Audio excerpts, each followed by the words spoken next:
Speaker. And the right honourable gentleman spoke, as he always has, with passion for an international Britain and European solution to many of the problems we face. Mr. Speaker, democracy is easy to defend when you agree with the majority, because you have the advantage of many other political systems, like dictatorships, that you get your way, but you have the added advantage of legitimacy and popular consent.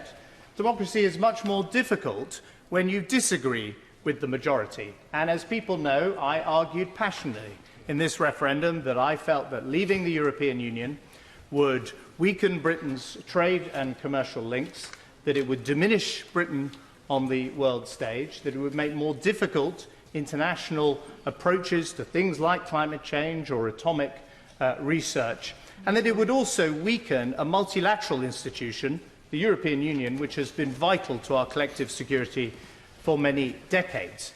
I made those arguments, and it saddens me that Britain and Brexit is bracketed in the same group as other isolationist and nativist movements around the world at the moment, and that we should strive to be, as the Prime Minister says, a more global Britain. But I lost the case. I made it with passion, I sacrificed my position in government for it, and in the end, we have to now accept, I will make some progress and then take some interventions. We have to accept that in a democracy, the majority has spoken. And whilst I am a passionate believer in an open, internationalist, free-trading Britain, I am also a passionate believer in Britain as a democracy.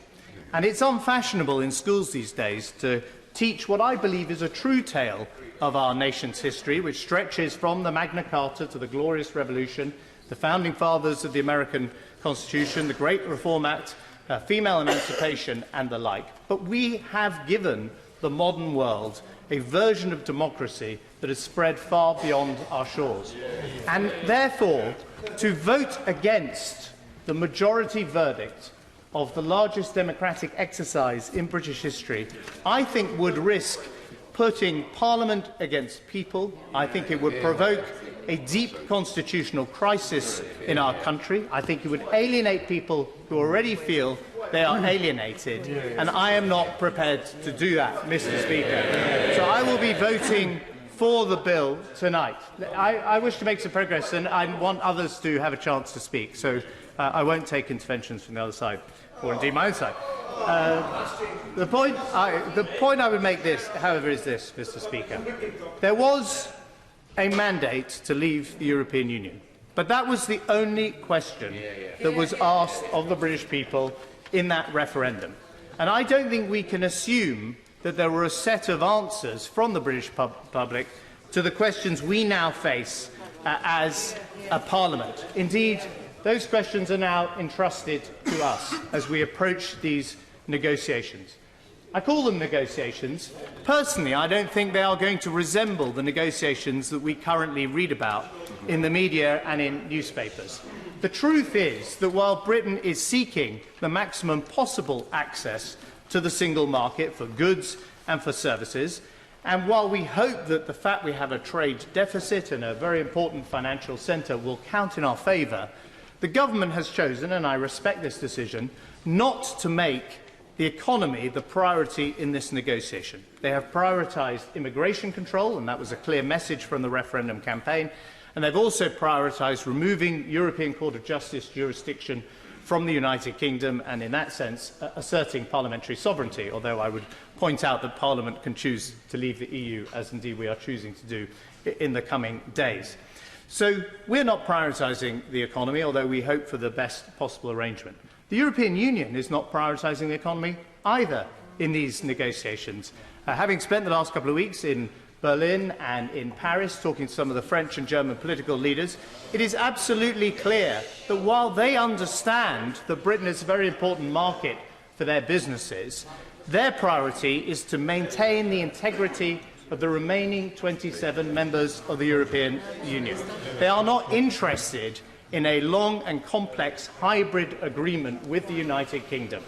And so, therefore, both sides at the moment are heading for a clean break from the European Union for the United Kingdom. Now, the only thing I think that in the end the negotiation will come down to is how that break is achieved. The Prime Minister, in her speech a couple of weeks ago, made it clear that Britain is seeking a transition agreement. And that is obvious, because it's simply not possible for this Parliament to introduce all the domestic legislation that is going to be required to replicate the arrangements that we currently have with the European Union, even with the Great Repeal Act. And we will need to have some kind of bridge to the free trade agreement that we seek with the European Union. At the same time, the European Union needs from us financial commitments that it believes we entered into to pay for European projects that were undertaken while we were a member. And in practice, what that means is that the negotiation will be a trade-off, as all divorces are, between access and money. And we will try and scale down our payments to the European Union while scaling down our commitment to European Union rules and access until we reach that free trade agreement which we hope to negotiate. To be honest, I will just finish my speech and others can speak. That's what the negotiation is going to be like. It's going to be, I suspect, rather bitter.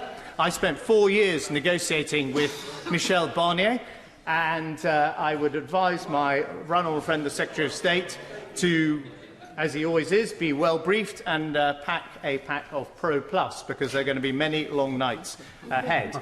It's very important that in the bitterness of that discussion, we don't forget there are some fundamental reasons why Britain in the first place wanted to be part of a European common market, nor do we allow the Europeans to forget that there was a fundamental reason why they created a European community, which was to bring the nations of Europe together, and that we try and keep those thoughts and hopes alive as we exit the EU.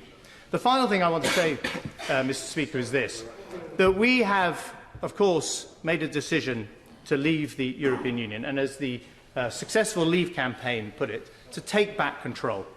But that does mean a series of issues are going to come to this Parliament that completely divide Brexiteers from each other, Remainers from each other, they divide Conservatives from each other, and they divide members of other parties from each other.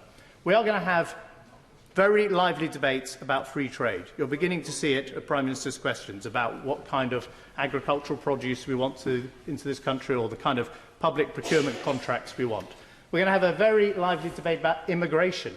How many people we want into this country? How do we welcome skilled people into this country? How do we support our universities and scientific research institutions?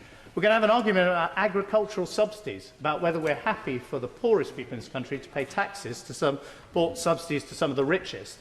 And we're also going to have an argument about state aid and whether we should be able to bail out failing commercial enterprises.